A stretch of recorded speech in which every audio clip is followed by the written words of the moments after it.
Hello everyone, అందరికీ happy republic day శుభాకాంక్షలు. నేను ఏలూరు జన్మభూమి పార్క్కి వచ్చాను.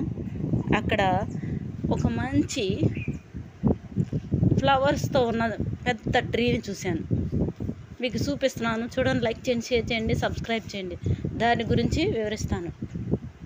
చూడండి, దీని యొక్క శాస్త్రీయనామం స్పాథోడియా క్యాంపానులాటా, ఫ్యామిలీ బిగ్నోనియేసియే. పుష్పించే చెట్టు కాబట్టి రాజ్యం వచ్చి ప్లాంటే. పూలు చూసారా, కింద పడినాయి, చాలా అందంగా ఉన్నాయి. ఈ చెట్టు ఉష్ణమండల అంతటా అలంకారమైన చెట్టుగా విస్తారంగా నాటబడింది.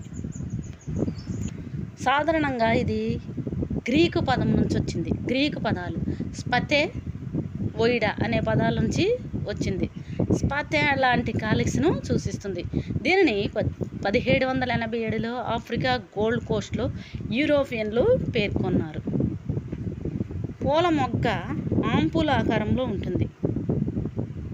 పువ్వు చూసారా, కప్పు ఆకారంలో ఉంటుంది. ఆకర్షణ పత్రాలు కూడా చాలా బాగుంటాయి. ఈ పువ్వు కప్పు ఆకారంలో ఉంటుంది కాబట్టి మంచు, నీరు నిల్వ ఉంటాయి, దీనిలో ఉంటాయి అన్నమాట.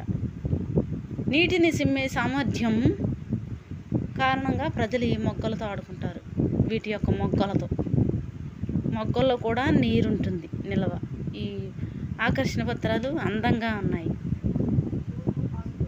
చూసారా, ఈ పువ్వులు కప్పు ఆకారంలో ఉన్న పువ్వు. ఈ పువ్వులు అనేక జాతుల పక్షులను ఆకర్షిస్తుంది. మనుషులను కూడా ఆకర్షిస్తుంది, మమ్మల్ని కూడా ఆకర్షించింది. అందుకే మీకు చూపిస్తున్నాను. మొక్కల్లో, పువ్వుల్లో మంచు, నీరు నిల్వ ఉంటుంది.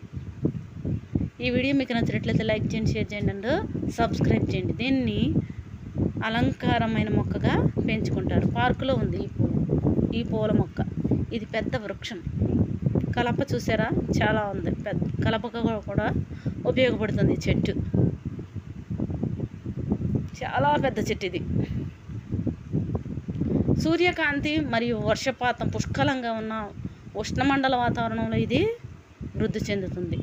సాంప్రదాయ వైద్యంలో చెట్టు యొక్క వివిధ భాగాలను బెరడు ఆకులు, పువ్వులు, గాయాలు, జ్వరాలు మరియు ఫంగల్ ఇన్ఫెక్షన్లు వంటి వ్యాధుల చికిత్సకు ఉపయోగిస్తారు. బెరడు ఆకులు, పువ్వులు వీటిని ఉపయోగిస్తారన్నమాట సాంప్రదాయ వైద్యంలో. పడిపోయిన ఆకులు మరియు పువ్వులు నేల కూర్పును మార్చుతాయి. చూసారా, పూలు ఎంత అందంగా ఉన్నాయో. వేగవంతమైన పెరుగుదల అన్నమాట, త్వరగా పెరుగుతుంది. పార్కు చాలా అందంగా ఉంది. నేను ఏలూరు వచ్చాను ఈరోజు. ఆఫీస్కి వచ్చినప్పుడు ఇక్కడికి వచ్చాను. ఇక్కడ మా పిల్లలు చాలాసేపు ఆడుకున్నారు, అది కూడా చూపిస్తాను. చూడండి, లైక్ చేయండి, షేర్ చేయండి అండ్ సబ్స్క్రైబ్ చేయండి. ఈ పరాగ సంపర్కాలు పక్షులను ఆకర్షిస్తుంది కాబట్టి పక్షులు వేరే ప్లేస్కి వీటిని మోసుకుపోతాయి. అప్పుడు అక్కడ కూడా ఇది మొలుస్తుంది. హమ్మింగ్ బర్డ్స్, సన్ బర్డ్స్ తేనెను తీసుకుంటానికి వస్తాయి.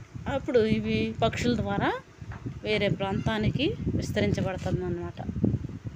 ఈ వీడియో మీకు నచ్చినట్లయితే లైక్ చేయండి, షేర్ చేయండి అండ్ సబ్స్క్రైబ్ చేయండి. ఇది ఆఫ్రికన్ తులిప్ ట్రీ అంటారు. ఆఫ్రికాలోని ఉష్ణమండల ప్రాంతాలకు చెందింది, కానీ ఆసియా, అమెరికా మరియు పసిఫిక్ దీవులకు పరిచయం చేయబడింది. అందుకే దీన్ని ఆఫ్రికన్ తులిప్ ట్రీ అంటారు.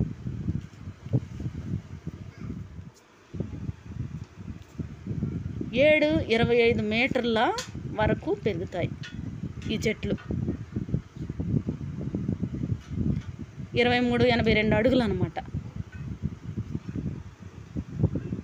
ఈ వీడియో మీకు నచ్చినట్లయితే సబ్స్క్రైబ్ చేయండి. Bye friends.